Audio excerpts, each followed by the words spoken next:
ونستغفره ونؤمن به ونتوكل عليه ونعوذ بالله من شرور أنفسنا ومن سيئات أعمالنا من يهده الله فلا مضل له ومن يضلل فلا هادي له وأشهد أن لا إله إلا الله وحده لا شريك له وأشهد أن محمدا عبده ورسوله أرسله بالهدى ودين الحق ليظهره على الدين كله ولو كره المشركون صلى الله على محمد وعلى آله وأصحابه وأتباعه أجمعين أما بعد فيا عباد الله أوصيكم ونفسي أولا بتقوى الله فإن التقوى زاد للآخرة الله تبارك وتعالى يقول في محكم تنزيله العظيم يا أيها الذين آمنوا اتقوا الله حق تقاته ولا تموتن إلا وأنتم مسلمون يا أيها الناس اتقوا ربكم الذي خلقكم من نفس واحدة وخلق منها زوجها وبث منهما رجالا كثيرا ونساء واتقوا الله الذي تساءلون به والأرحام إن الله كان عليكم رقيبا يا أيها الذين آمنوا اتقوا الله وقولوا قولا سديدا يصلح لكم أعمالكم ويغفر لكم ذنوبكم ومن يطع الله ورسوله فقد فاز فوزا عظيما புகழ் அனைத்தும் உலக அனைத்தையும் படைத்தாளர் என்ற வல்ல அல்லாஹ் ஒருவனுக்கேயாம். சத்திய வழிகாட்டுவதற்காக அனுப்பப்பட்ட சத்திய தூதர் முஹம்மது ரசூலுல்லாஹி ஸல்லல்லாஹு அலைஹி வஸல்லம் அவர்கள் மீதும் அவர்களது குடும்பத்தினர் தோழர்கள் அனைவர் மீதும் ஸலவாத்தும் ஸலாமும் உண்டாவதாக. புனித ஜும்மா கடமை நிறைவு செய்வதற்காக இங்கு சமூகம் அளித்திருக்கும் எல்லாம் வல்ல அல்லாஹ்வின் நல்லடியார்களே, அன்புள்ள தோழர்களே, எவ்வாறான ஒரு வாழ்க்கை இம்மை மறுமை வெற்றியையும் அல்லாஹ்வின் அன்பையும் அருளையும் நமக்கு தந்துவிடுமோ அந்த வாழ்க்கையை எவ்வளவு சிரமத்துக்கு மத்தியிலும் கடைபிடித்தொழுகுமாறும், எவ்வாறான ஒரு வாழ்க்கை இம்மை மறுமையின் தோல்வியையும் அல்லாஹ்வின் கோபத்தையும் தண்டனையும் நமக்கு தந்துவிடுமோ அந்த வாழ்க்கையிலிருந்து முற்றாக விலகி நடந்து கொள்ளுமாறும் முதலில் எனக்கும் அப்பால் உங்களுக்கும் உறுதியாக வசியத்தை செய்து கொள்கின்றேன். அல்லாஹ்வுடைய நல்லடியார்களே, அன்புள்ள தோழர்களே, காலையில் இருக்கின்றவர்கள் மாலையில் மரணித்து விடுகின்றார்கள். மாலையில் இருக்கின்றவர்கள் மறுநாள் காலையில் மரணித்து விடுகின்றார்கள். மரணத்துக்கு பின்னால் உள்ள வாழ்க்கை தான் நமக்கு நிரந்தரமான ஒரு வாழ்க்கை என்பதை நாம் நம்பியிருக்கின்றோம். அல்லாஹு தஆலாவும் அது பற்றி சொல்லும் போது வல் ஆகிரத்து கைரும் வஅபகா, மறுமை வாழ்க்கை தான் மிகச் சிறந்ததும் நிரந்தரமானதுமாகும் என்று சொல்லி காட்டுகின்றார். அந்த நிரந்தரமான வாழ்க்கைக்கு தேவையான ஆயத்தங்களை செய்வதுதான் இந்த உலக வாழ்க்கையின் சொற்பகால நம்முடைய தரிப்பாக இருந்து கொண்டிருக்கின்றது. இந்த வாழ்க்கை எந்த அளவுக்கு சொற்பகாலம் தரிப்பு என்று சொன்னால் 22வது அத்தியாயத்தில் 47வது வசனத்திலே அல்லாஹ் தஆலா சொல்லும் போது வைன்ன யௌமன் இன்த ரப்பிக கஅல்பி சனத்தின் மிம்மா தஅவுது, உங்களது கணிப்பின்படி உள்ள 1000 வருடங்கள் அல்லாஹ்விடத்தில் ஒரு நாளாகும்.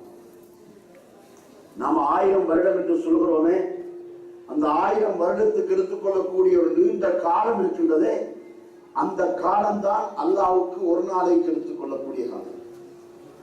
நமக்கு ஒரு நாளைக்குரிய காலம் எது? 24 மணி நேரம். ஒவ்வொரு மணியும் 60 நிமிடங்களை கொண்டதாக இருப்பதை பார்க்கின்றோம். அப்படிப்பட்ட ஒரு நாள் இருக்கின்றதே, இப்படிப்பட்ட ஒரு நாள் 365 நாட்களாக கொண்டது ஒரு வருடம். இந்த ஒரு வருடத்தை போன்ற 1000 வருடத்துடைய அந்த நீளத்தை, அந்த விசாலத்தை நீங்கள் கொஞ்சம் சிந்தனை செய்து பாருங்கள். அவ்வளவு காலம் கொண்டதுதான் அல்லாஹ்விடத்தில் ஒரு நாளுக்கு சமம் என இந்த திருமறை வசனம் நமக்கு எடுத்து சொல்கின்றது. அந்த அடிப்படையில் நாம் பார்ப்பது என்று சொன்னால், நாம் இந்த உலகத்திலே வாழ்வது அல்லாஹ்வுடைய கணிப்பின்படி சில மணி நேரம், 1 மணி நேரம், 2 மணி நேரம், கூடினால் 3 மணி நேரம், அவ்வளவுதான் இந்த உலகத்தில் நம்முடைய வாழ்க்கை இருந்து கொண்டிருக்கின்றது. அத்தகைய ஒரு குறுகிய கால வாழ்க்கையிலே நம்மை நாம் மறுமைக்கு தயார்படுத்திக் கொள்ளக்கூடியதாக செயல்படவில்லை என்று சொன்னால், நம்மை விட நஷ்டமடைந்தவர்கள் வேறு யாரும் இருக்க முடியாது. மறுமையில் அல்லாஹ்வுக்கு முன்னால் எழுப்பப்படுகின்ற நேரத்திலே அல்லாஹ் தஆலா வம்தாசுல் யௌம அய்யுஹல் முஜ்ரிமூன் என்று சொல்வார். வரம்பு மீறியவர்களே, நீங்கள் பிரிந்திருங்கள். யாரை விட்டும்? மூமின்களை விட்டும், அல்லாஹ்வுடைய அன்புக்குரியவர்களை விட்டும், அல்லாஹ்வுடைய அருட்கொடையான அந்த சுவர்க்கத்தை அடையக்கூடிய அந்த மக்களை விட்டும் நீங்கள் பிரிந்திருங்கள் என்று சொல்லும் போது, மூமின்கள் ஒரு பக்கமாகவும் பாவிகள் மற்றொரு பக்கமாகவும் பிரிந்திருப்பார்கள். அந்த பாவிகளிலே காபிர்கள் இருப்பார்கள், நாத்திகர்கள் இருப்பார்கள், முனாஃபிக்குகள் இருப்பார்கள், முஸ்லிம்களாக வாழக்கூடிய இந்த சமுதாயத்தில் உள்ள பாவிகள் இருப்பார்கள். இவர்கள் எல்லோரும் அந்த அக்கிரமம் செய்ய அந்த கூட்டத்திலே அவர்கள் அப்படியே பிரிந்திருப்பார்கள். அப்படி பிரிந்திருக்கின்ற நேரத்திலே கணவன் மூமினுடைய பக்கத்திலே இருக்க, மனைவி பாவிகளுடைய பக்கத்திலே இருப்பார். மனைவி மூமின்களுடைய பக்கத்திலே இருக்க, கணவன் பாவிகளுடைய பக்கத்திலே இருப்பார். பெற்றோர்கள் மூமின்களுடைய பக்கத்தில் இருக்க, பிள்ளைகள் பாவிகள் பக்கத்தில் இருப்பார்கள். பிள்ளைகள் மூமின்களுடைய பக்கத்தில் இருக்க, பெற்றோர்கள் பாவிகளிடத்தில் இருப்பார்கள். அங்கு உறவு முறை என்பதற்கு முக்கியத்துவம் கிடையாது. அங்கு தக்வா ஒன்றுக்கு மட்டும்தான் முக்கியத்துவம். அல்லாஹ் தஆலா சொல்றார், நீங்கள் சேமித்து வைத்துக் கொள்ளுங்கள். நீங்கள் உங்களுக்கு பயணத்துக்கு தேவையான ஆயத்தங்களை செய்து கொள்ளுங்கள். என்ன பயணம்? மறுமை பயணம். அந்த மறுமை பயணத்துக்காக நீங்கள் சேகரிக்கக்கூடிய சேமிப்புகளிலே மிகச் சிறந்தது எது? அத்தக்வா. அல்லாஹ்வை அஞ்சி நடக்கக்கூடிய அந்த வாழ்க்கை தான் மிகச் சிறந்தது என அல்லாஹ் தஆலா நமக்கு எடுத்துச் சொல்கின்றார். சகோதரர்களே, நம்முடைய மனச்சாட்சியை தொட்டு கேட்டு பார்ப்போம். இதுவரைக்கும் நாம் வாழ்ந்த வாழ்க்கையிலே அல்லாஹ்வுக்கு விருப்பமான அளவுக்கு எந்த அளவுக்கு வாழ்ந்து கொண்டிருக்கிறோம்? அல்லாஹ் விருக்கக்கூடிய அளவுக்கு எந்த அளவுக்கு வாழ்ந்து கொண்டிருக்கிறோம் இருக்கும். ஆனால் அது அவர்களுடைய மனச்சாட்சிக்கு தெரியும். ஹன்ஸலா ரலியல்லாஹு அன்ஹு அவருடைய வாழ்க்கை நமக்கு சிறந்த ஒரு படிப்பினையாக இருப்பதை பார்க்கின்றோம். ஒரு நாள் ஹன்ஸலா ரலியல்லாஹு அன்ஹு அவர்கள் பாதையிலே மஸ்ஜிதை நோக்கி, நபிகளாரை நோக்கி அவர் உயர்ந்த தொனியிலே நாபக ஹன்ஸலா, நாபக ஹன்ஸலா, நாபக ஹன்ஸலா என்று சத்தமிட்டுக் கொண்டு போகிறார். அவரை வழியிலே குறுக்கிட்ட அபூபக்கர் ரலியல்லாஹு அன்ஹு அவர்கள் அதை நிறுத்தி, ஹன்ஸலாவே ஏன் அப்படி சொல்லுகிறாய் என்று கேட்க, அவர் சொல்லுகின்றார், அல்லாஹ்வுடைய தூதருடைய சபையிலே இருக்கின்ற போது சுவர்க்கத்து வாசனை வீசுகின்றது, மறுமையுடைய நினைவு நமக்கு இருக்கின்றது, ஷைத்தானை விட்டு தூரமாக இருக்கின்றோம், பாவத்தை வெறுத்தவர்களாக இருக்கின்றோம், நன்மைகளை ஆசை வைக்கின்றவர்களாக இருக்கின்றோம். ஆனால் அந்த சபையை விட்டும் நாம் வெளியிறங்கி நம்முடைய அன்றாட நடைமுறைகளுக்காக வந்துவிட்டால், மனைவி மக்களிடத்திலே வந்துவிட்டால், பொருளாதாரத்தின்பால் வந்துவிட்டால், அந்த மனோநிலை மாற்றம் அடைவதை பார்க்கின்றோம். அதனால எனது வாழ்க்கையிலே இப்படிப்பட்ட 2 விதமான நிலைமைகளை நான் காணுகின்ற போது, நான் முனாஃபிக்காக ஆகிவிட்டேனோ, நயவஞ்சகனாக ஆகிவிட்டேனோ என்ற ஒரு அச்சம் எனக்கு ஏற்பட்டது. அதனாலதான் நான் இவ்வாறு சொல்லுகிறேன் என்று சொன்னபோது அபூபக்கர் ரலியல்லாஹு அன்ஹு அவர்களும் குழம்பி போய்விட்டார்கள். இந்த ஹன்ஸலா சொல்லுகின்ற அதே நிலைதானே எனக்கும் இருக்கின்றது. அப்படியா, 2 பேரும் நபி அவர்களிடத்தில் செல்வோம் வா என்று அழைத்து செல்கின்றார்கள். அழைத்து சென்று நபி ஸல்லல்லாஹு அலைஹி வஸல்லம் அவர்களிடத்திலே அபூபக்கர் ரலியல்லாஹு அன்ஹு அவர்கள் இந்த ஹன்ஸலா சொன்ன அவ்வளவு செய்தியை எடுத்து சொல்கின்றார்கள். நபி ஸல்லல்லாஹு அலைஹி வஸல்லம் அவர்கள் சொன்னார்கள், அதாவது ஒரு மனிதனுடைய வாழ்க்கை இப்படித்தான். ஒரு நேரத்தில் அல் ஈமானு யஸீது வ யன்குஸ், ஈமான் என்பது குறையும் கூடும். ஹன்ஸலா சொல்லுகின்றவாறு ஒரே மாதிரியாக, அதாவது என்னுடைய சபையில் இருக்கின்ற மாதிரியே எல்லா நிலைமையிலும் இருக்கின்ற என்ற நிலைமை உங்களுக்கு ஏற்படுமானால் உங்களை மலாயிக்காமார்கள் முசாபஹா செய்கின்ற ஒரு நிலையை நீங்கள் கண்டுகொள்வீர்கள் என நபி ஸல்லல்லாஹு அலைஹி வஸல்லம் எடுத்துச் சொன்னார்கள். சஹாபாக்கள் எந்த அளவுக்கு நயவஞ்சகத்தனத்துக்கு பயந்திருக்கின்றார்கள், சஹாபாக்கள் எந்த அளவுக்கு அவர்கள் பாவத்துக்கு பயந்திருக்கின்றார்கள், எல்லா நிலைமைகளிலும் ஒன்று போல இருக்க வேண்டும் என்று எந்த அளவுக்கு அவர்கள் ஆசை வைத்திருக்கின்றார்கள் என்பதை பார்க்கின்றோம். நம்முடைய வாழ்க்கை அப்படி அல்ல. மஸ்ஜிதுக்கு வருகின்ற போது இருக்கின்ற மனோநிலை மஸ்ஜிதை விட்டு வெளியேறுகின்ற போது இல்லை. மார்க்க உபதேசங்களை கேட்க வேண்டும் என்று வருகின்ற அந்த நேரத்தில் இருக்கின்ற மனோநிலை நம்முடைய குடும்பம் பொருளாதாரம் போன்றவைகளுக்கு சென்றால் அந்த நிலைமை இருப்பதில்லை. அந்த நிலைமையை மாற்றிக்கொள்ள வேண்டும். நம்முடைய நாவுகளை பேணி பாதுகாத்து நமது நாவுகளை நாம் நன்மையின் பால் பயன்படுத்துகின்ற ஒரு நிலைமையை நமக்கு மத்தியிலே நாம் ஏற்படுத்திக் கொள்ள வேண்டும். சகோதரர்களே, நம்முடைய வாழ்க்கை எந்த அளவுக்கு குறுகியது என்பதை நாம் அறிய மாட்டோம். கடந்த கால சமுதாயத்தவர்கள் வாழ்ந்தது போல நூற்றுக்கணக்கான வருடங்கள் வாழுகின்ற நிலைமை நமக்கு இல்லை. நம்முடைய ஆயுளை பற்றி அல்லாஹ்வுடைய தூதர் ஸல்லல்லாஹு அலைஹி வஸல்லம் அவர்கள் சொல்லும் போது அமார் உம்மத்தி பைன 60 வ 70, என்னுடைய உம்மத்தின் ஆயுள் 60க்கும் 70க்கும் இடைப்பட்டதாகும் என நபி ஸல்லல்லாஹு அலைஹி வஸல்லம் சொல்லிவிட்டார்கள். அந்த அளவுக்கு குறுகிய கால வாழ்க்கை நமக்கு தரப்பட்டிருக்கிறது. அந்த 60க்கும் 70க்கும் இடைப்பட்ட காலம் என நபி ஸல்லல்லாஹு அலைஹி வஸல்லம் அவர்கள் சொல்ல அந்த காலம் இருக்கின்றது. அந்த காலத்திலே காத்துக்களிலே விஷம் இருக்கவில்லை, உண்ணுகின்ற உணவுகளிலே விஷம் இருக்கவில்லை, நடக்கின்ற பாதையிலே விஷம் இருக்கவில்லை. ஆனால் இப்பொழுதோ உண்ணுகின்ற உணவிலே விஷத்தை பார்க்கின்றோம். அதற்கு பயன்படுத்தக்கூடிய மருந்து வகைகளிலே விஷம் கலந்திருப்பதை பார்க்கின்றோம்.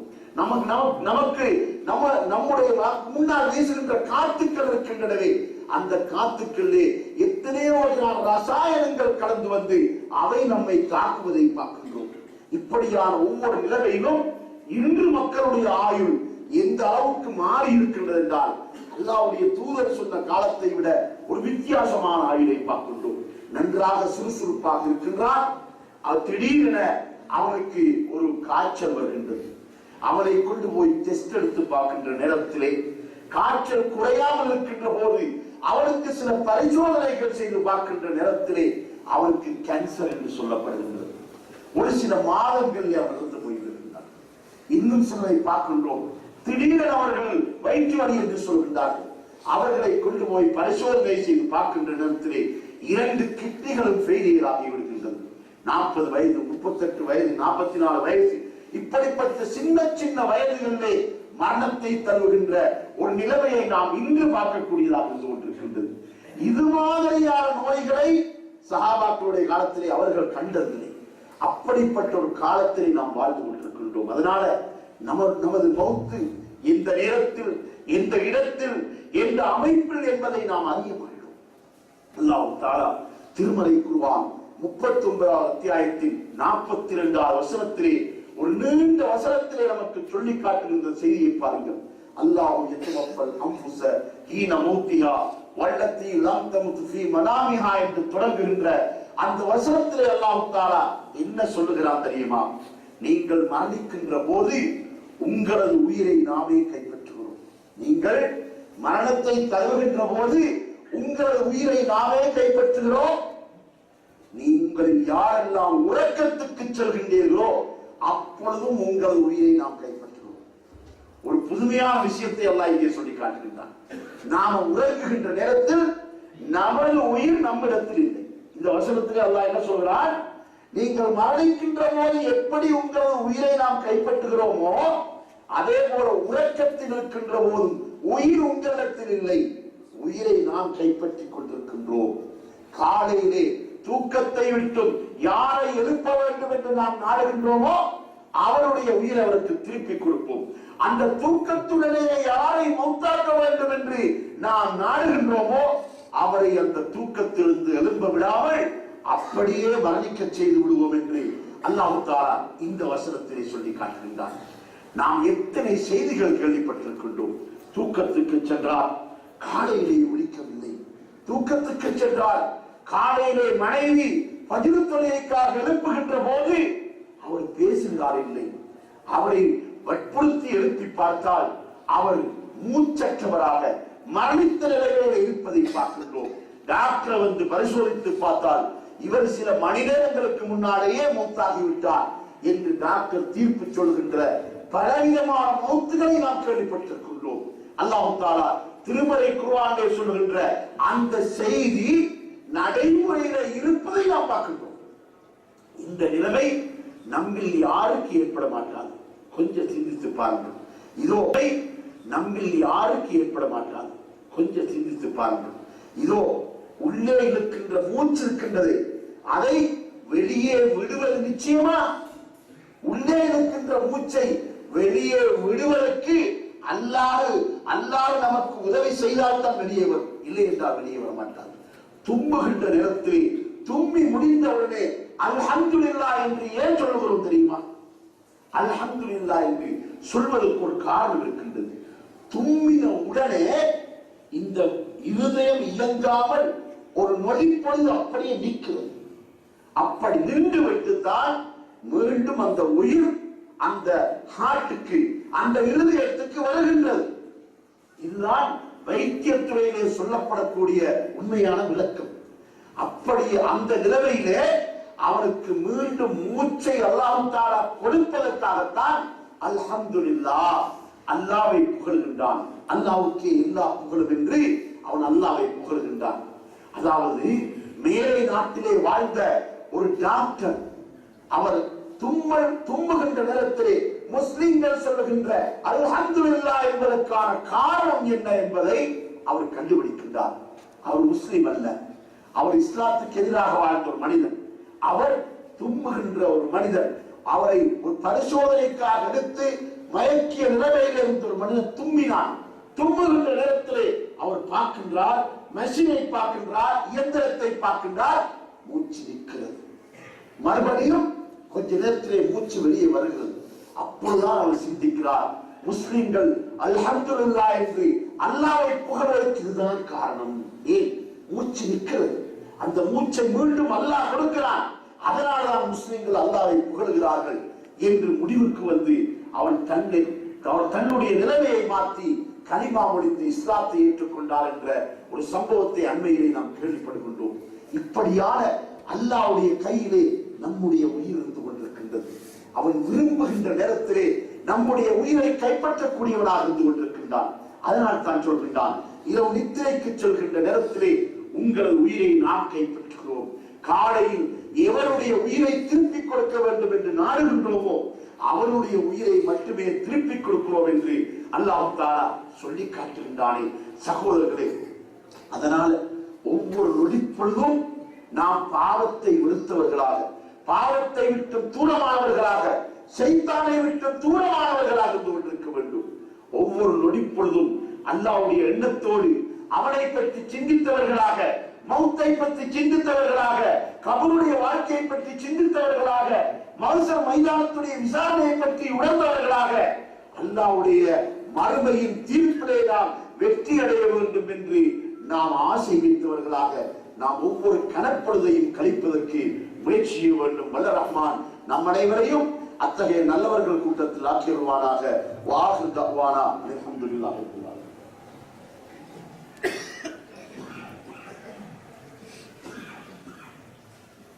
அல்ஹம்துலில்லாஹி ரப்பில் ஆலமீன்.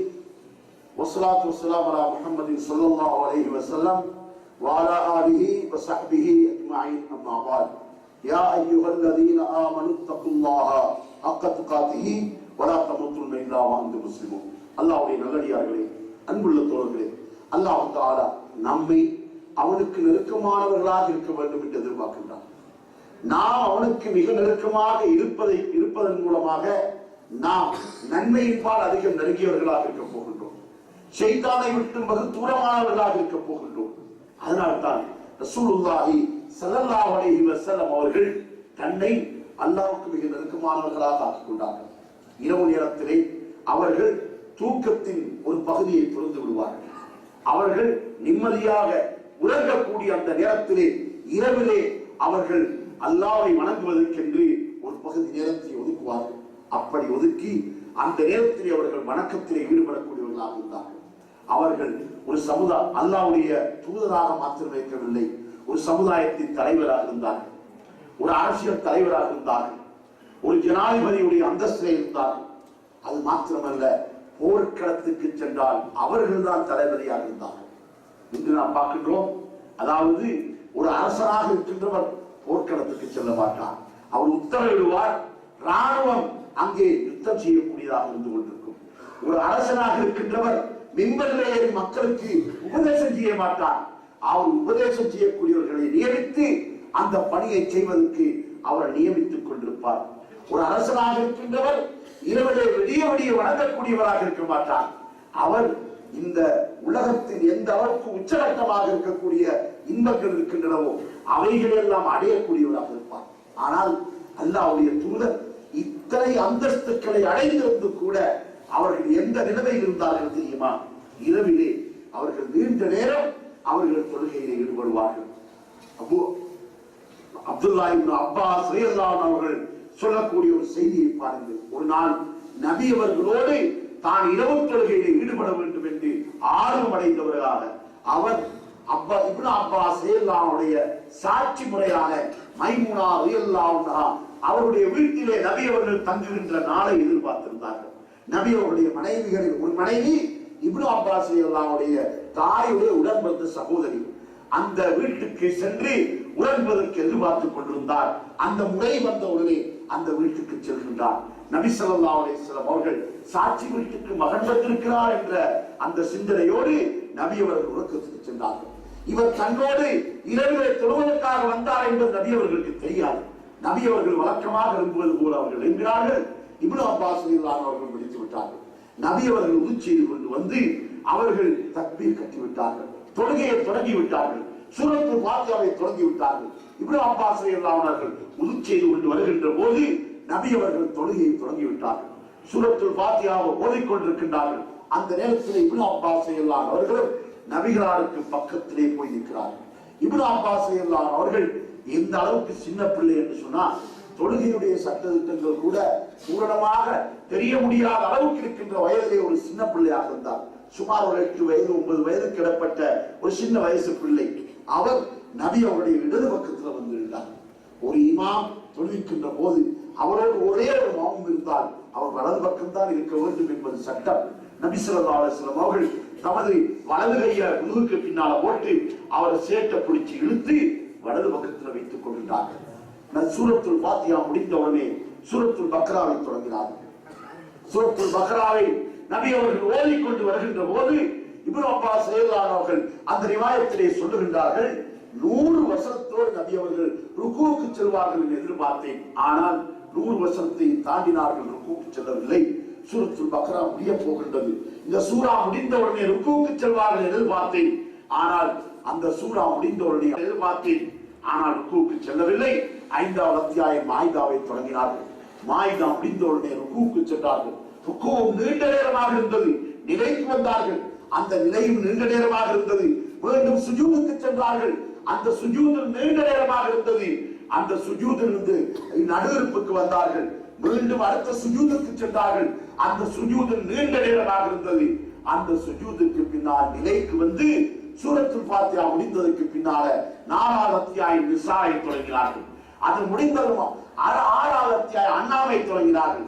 அது முடிந்தது 7வது அத்தியாயம் ஆழாமை தொடங்கினார்கள் என்ற இந்த செய்தியை இப்னு அப்பாஸ் ரலியல்லாஹு அன்ஹு அவர்கள் சொல்லி அவர்களோடு அந்த தொழுகை முடிகின்ற வரைக்கும் இப்னு அப்பாஸ் ரலியல்லாஹு அன்ஹு அவர்கள் அந்த தொழுகையிலே ஈடுபட்டதாக சொல்லி காட்டுகின்றார்கள். இங்கு நாம் 2 வகையான படிப்பினைகளை பெறுகின்றோம். ஒன்று, நபி ஸல்லல்லாஹு அலைஹி வஸல்லம் அவர்கள் நீண்ட நேரம் தொழுதிருக்கின்றார்கள்.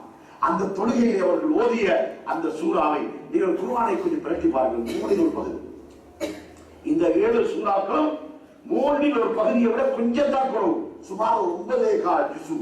அந்த அளவுக்கு நீளமாக அந்த 2 ரக்காத்துகளை நபி ஸல்லல்லாஹு அலைஹி வஸல்லம் அவர்கள் ஓதுகின்ற வரைக்கும் இப்னு அப்பாஸ் ரலியல்லாஹு அன்ஹு அவர்கள் பொறுமையாக இருந்திருக்கின்றார்கள். இங்கே நாம் 2 விதமான படிப்பினைகளை இருக்கின்றோம்.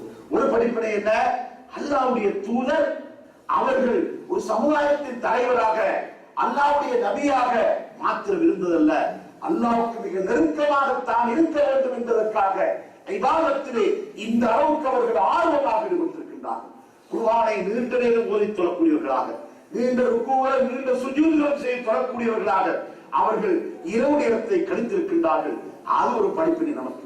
இரண்டாவது படிப்பினை என்னதுன்னா, அவர்களால் வளர்த்தெடுக்கப்பட்ட அந்த சமுதாயத்திலே உள்ள சுமார் 9 வயது கூட நிறைவாத அந்த பாலகன், அந்த சின்ன பிள்ளை அந்த நபியவர்களோடு சேர்ந்து தொழ வேண்டும் என்று ஆர்வம் கொண்டு அவர்களோடு போய் தொழுதிருக்கின்றார்கள். இது இரண்டாவது படிப்பினையாக நமக்கு இருந்து கொண்டிருக்கின்றது. சகோதரர்களே, அல்லாஹ்வுடைய தூதர் உருவாக்கிய சமுதாயம் இருக்கின்றது. அந்த சமுதாயம் அல்லாஹ்வை நெருங்கி வாழ வேண்டும் என்று ஆசைப்பட்ட ஒரு சமுதாயம். அவர்கள் தொழுகையிலே ஆர்வம் கொண்ட சமுதாயம். பரவான தொழுகைகளில் மட்டுமல்ல, சுன்னத்தான தொழுகைகளும் ஆர்வம் கொண்ட சமுதாயம். குறிப்பாக இரவு தொழுகையிலே அதிகமாக ஆர்வம் கொண்ட சமுதாயமாக அந்த சமுதாயம் இருந்திருப்பதை பார்க்கின்றோம். அப்படிப்பட்ட ஒரு சமுதாயத்தை உருவாக்குவதுதான் நமது நோக்கமாக இருக்க வேண்டும். நாம் எப்படி இந்த இபாதத்துகளிலே அல்லாஹ்வுக்கு நெருக்கமானவர்களாக நம்மை நாம் ஆக்கிக் கொள்ள வேண்டுமோ, அதே போல நம்முடைய மனைவிமார்களையும் அந்த அமைப்பிலே நாம் ஆக்கிக் கொள்ள வேண்டும். நம்முடைய பிள்ளைகளுக்கும் அந்த அமைப்பிலே நாம் பயிற்சி கொடுக்கக்கூடியவர்களாக இருக்க வேண்டும். இருந்தால் சகோதரர்களே, நம்முடைய மௌத் இருக்கின்றது அல்லவா, சக்கராத்துடைய நேரம் வந்ததற்கு பின்னால நாம் கடந்த காலங்களில் விட்ட தப்பு தவறுகளை பற்றி கவலைப்படுவதனால எந்த விதமான பயனும் நமக்கு கிடையாது. அந்த நேரத்தில் கேட்கக்கூடிய தௌபாவை கூட அல்லாஹ் தஆலா ஏற்றுக்கொள்ள மாட்டான். சக்கராத்துடைய நேரம் வந்த போது தனக்கு மௌத்து வந்து விட்டது என்பதை உறுதியாக உணர்ந்த நிலையிலே அவன் கேட்கின்ற தௌபாவை கூட அல்லாஹ் தஆலா உதாசீனம் செய்து விடுகின்றான், தூக்கி எறிந்து விடுகின்றான், முகத்தில் அறைந்து விடுகின்றான். 4வது அத்தியாயத்தின் 18வது வசனத்திலே அல்லாஹ் தஆலா சொல்லி காட்டுகின்றான், வலைஸத்தி தௌபத்து லில்லதீன யஅமலூன ஸய்யிஆத்தி ஹத்தா இதா ஹதர அஹதஹுல் மௌத்து கால இன்னீ துப்துல்லாஹ். சக்கராத்துடைய நேரம் வரைக்கும் அவன் பாவங்களிலே ஈடுபட்டுக் கொண்டிருந்தவனாக அவன் சக்கராத்துடைய நேரம் வந்து தனக்கு மரணம் உறுதி என்பதை உணர்ந்ததற்கு பின்னால இன்னீ துப்துல்லாஹ், அல்லாஹ்வே நான் உன்னிடத்தில் பாவ மன்னிப்பு தேடுகிறேன், என்னை நீ மன்னித்து விடு என்று அவன் அல்லாஹ்விடத்திலே மன்றாடினான். வலைஸத்தி தௌபா, அவனுக்கு தௌபா கிடையாது என்று அல்லாஹ் தஆலா இந்த வசனத்திலே திட்டவட்டமாக சொல்லி காட்டிவிட்டார். அதனால சக்கராத்துடைய நேரம் வரைக்கும் பார்த்திருக்க கூடாது. 23வது அத்தியாயத்தின் 99ஆம் 100ஆவது வசனத்திலே அல்லாஹ் தஆலா சொல்லி காட்டுவதை பாருங்கள். அந்த வசனத்திலே அல்லாஹ் தஆலா சொல்கிறான், ஹத்தா இதா ஜா அஹதஹுல் மௌத்து காலை ஹத்தா இதா ஜா அஹதஹுல் மௌத்து காலை இன்னீ துப்துல்லாஹ். அதாவது அவன் ஒருவருக்கு சக்கராத்துடைய நேரம் வருகின்ற அந்த நேரம் வரைக்கும் அவருக்கு அந்த நேரத்திலே மரணம் வந்துவிட்டது என்று சொன்னால் அல்லாஹ் தஆலா இடத்திலே சொன்னான், ரப்பிர்ஜிஊன், அல்லாஹ்வே எனக்கு மௌத்தை உடனே தந்து விடாதே, என்னுடைய உயிரை கொஞ்சம் தாமதப்படுத்தி விடு, எனது உயிரை கைப்பற்றுவதை கொஞ்சம் தாமதப்படுத்தி விடு. எதற்காக தெரியுமா? லஅல்லி அஅமலு ஸாலிஹன் ஃபீமா தரக்து, எனக்கு விடுபட்டு போன அமல்களை நான் செய்ய வேண்டும். விடுபட்டு போன அமல் என்பது நம்முடைய மனச்சாட்சிக்கு தெரியும் அல்லவா? ஜமாத்து தொழுகைகளை பொடுபோக்காக இருந்தோம், பரதான தொழுகைகளை உரிய நேரத்திலே தொழுவதிலே பொடுபோக்காக இருந்தோம், பரதான தொழுகையுடைய முன்பின் சுன்னத்துகளை தொழுவதிலே பொடுபோக்காக இருந்தோம், இரவு தொழுகைகளை தொழுவதிலே பொடுபோக்காக இருந்தோம், பாவங்கள் செய்தும் தௌபா செய்யாமல் அந்த விஷயத்திலே அலட்சியமாக இருந்தோம், நன்மைகள் செய்வதிலே பின்தங்கியவர்களாக இருந்தோம், பாவங்கள் செய்வதிலே மிக மிக ஆர்வமாக இருந்தோம் என்று ஒவ்வொருவருடைய மனச்சாட்சியும் சொல்லும் அல்லவா? அப்படிப்பட்டவர்கள் அந்த சக்கராத்துடைய நேரத்திலே லஅல்லி அஅமலு ஸாலிஹன் ஃபீமா தரக்து, என்னுடைய ரப்பே எனக்கு விடுபட்டு போன அமல்களை செய்ய வேண்டும், அதற்கு நீ சந்தர்ப்பம் தந்துவிடு என்று அல்லாஹ் தஆலாவிடத்திலே கேட்டா அல்லாஹ் இவனுக்கு சொல்லுகின்ற பதில் என்ன தெரியுமா? கல்லா இன்னஹா கலிமத்துல் ஹுவ காயிலுஹா, நீ மாத்திரம் என்னிடத்தில் மன்றாடுகின்ற ஒரு வார்த்தை அல்ல இது. உன்னை போன்று இந்த உலகத்தில் யார் யாரெல்லாம் இருப்பார்களோ அவர்கள் ஒவ்வொருவரும் இப்படித்தான் என்னிடத்தில் இந்த சந்தர்ப்பத்தில் கேட்பார்கள். உங்களுக்கு எந்த விதமான சந்தர்ப்பமும் அளிக்கப்பட மாட்டாது. வமின் வராஹிம் பர்ஸகுன் இலா யௌமி யுபாஸூன், மரணித்து விடுங்கள். பர்ஸக் என்ற ஒரு வாழ்க்கை இருக்கின்றது, அது மறுமை ஏற்படுகின்ற வரைக்கும் அந்த வாழ்க்கை உங்களுக்கு இருக்கின்றது. என்று அல்லாஹ் தஆலா இந்த இடத்திலே சொல்லி காட்டுவதாக திருமறை குர்ஆன் நம்மை பார்த்து சொல்லிக் கொண்டிருக்கின்றது. அதனால சகோதரர்களே, சக்கராத்தில் தௌபா கேட்கலாம் என்று எதிர்பார்க்க கூடாது. அதனால்தான் நபி ஸல்லல்லாஹு அலைஹி வஸல்லம் சொன்னார்கள், இன்னி அதூபு இலல்லாஹி குல்ல யௌம் மியத்து மர்ரா ஃபஅதூபு இலைஹி. நான் ஒவ்வொரு நாளும் அல்லாஹ்விடத்தில் 100 தடவை பாவ மன்னிப்பு தேடுகிறேன், நீங்கள் ஒவ்வாறு தேடிக் கொள்ளுங்கள் என்று சொன்னார். அல்லாஹ்வுடைய நல்லடியார்களே, அன்புள்ள தோழர்களே, அல்லாஹ்வை நெருங்குவோம், இபாதத்துகள் மூலமாக நெருங்குவோம், நன்மையான காரியங்கள் மூலமாக நெருங்குவோம், ஷைத்தானை விட்டு தூரப்படுவோம், நன்மை செய்வதில் அதிகமாக ஆர்வம் கொள்வோம், தீமைகளை விட்டு விலகி நடக்க வேண்டும் என்ற முயற்சியிலே நாம் ஒருவருக்கொருவர் துணையாக இருந்து பாவங்களை விட்டு விலகி நடப்போம். அல்லாஹ் தஆலா வல்ல ரஹ்மான் அவன்பால் நம்மை நெருக்கமாக ஆக்கி ஷைத்தானை விட்டு நம்மை தூரமாக ஆக்கி அருள்வானாக. வாஹிர் தஅவானா அல்ஹம்துலில்லாஹி ரப்பில் ஆலமீன். அகூலு கௌலி ஹாதா வாஸ்தக்ஃபிருல்லாஹ் அல்-அஸீம் லீ வலக்கும் வலிஜமீஇல் முஸ்லிமீன வல் முஃமினீன மின் குல்லி ذنب فاستغفروه إنه هو الغفور.